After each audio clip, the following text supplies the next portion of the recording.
Seneng dunia macam-macam, seneng pangkat, seneng apa saja yang tidak mengantarkan ke akhirat. Iku darani napa?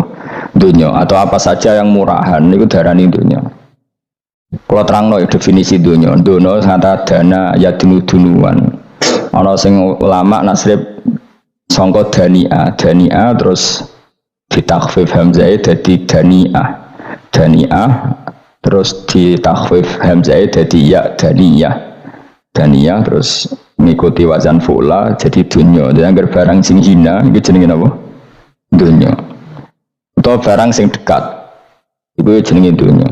Mergo maknane dunya saiki, dana itu maknane dekat. Akhirat nanti. Srungokno wae kok kowe suwe-suwe paham. Sehingga sesuatu yang tidak murahan kayak sujud, kayak sedekah, kayak ngaji itu ora dunya. Ini kesaksian akhirat. Sehingga ketika Ibnu Khaldun itu Allah itu ngeritik dunia ya yang perlu dikritik.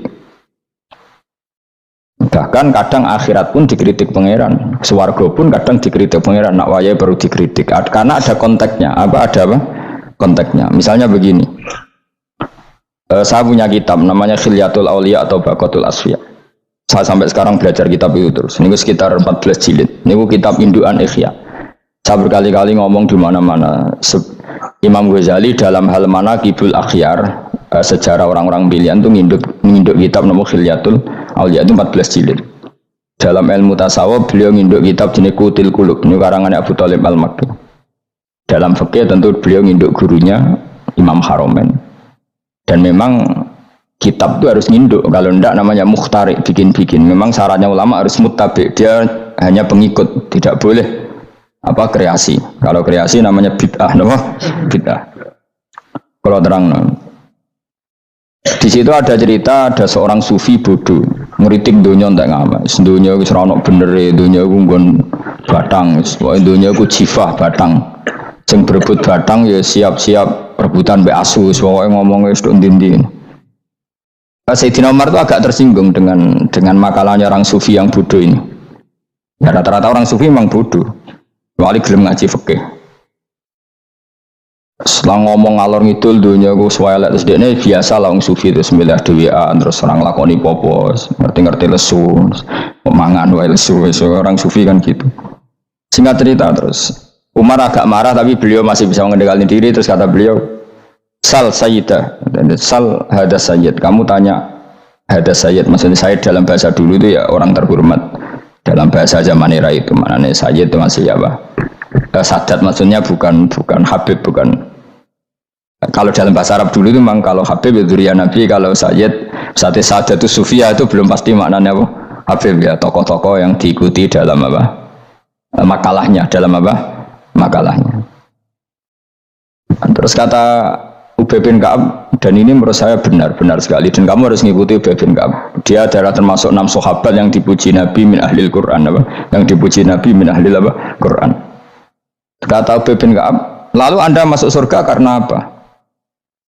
Lalu Anda masuk neraka karena apa? Lalu Anda dapat ridho Allah karena apa?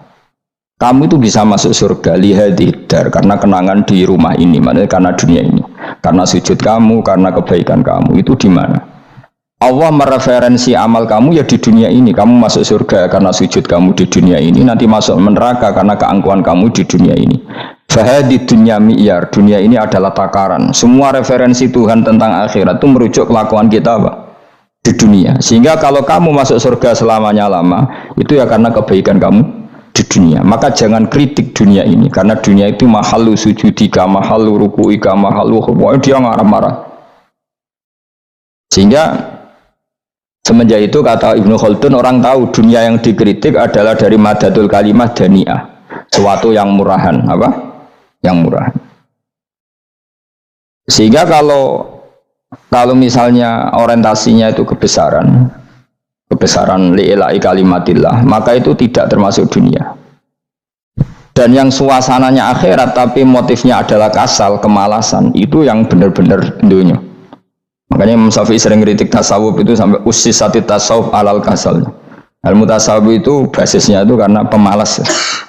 Karena tadi misalnya begini, ini contoh paling gampang. Zaid itu di daerah pinggiran.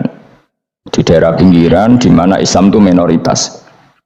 Terus dia ingin kaya raya supaya bisa bikin masjid atau bikin komunitas Islam. Atau dia ingin jabat jadi lurah supaya nggak ada pelarangan orang sholat karena dia yang punya otoritas bikin aturan.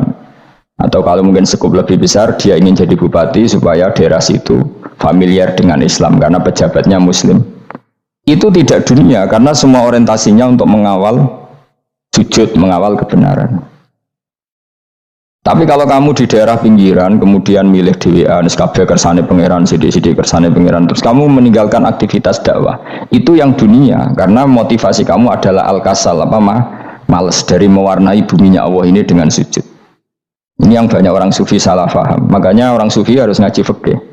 Pendeknya roh, dielingno wong alim, wong fikih nak kitmanul ilmi ku haram.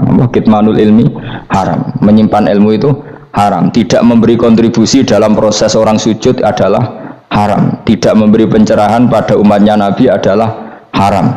Menikmati keasikan eling pangeran dewi adalah haram. Dia harus diingatkan gitu terus. Kalau enggak, itu bahaya bagi agama ini. Makanya dulu itu nggak ada orang sufi yang nggak ngaji ulama fikih.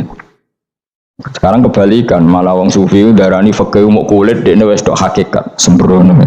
Mau tak tobat nonton anak ketemu aku.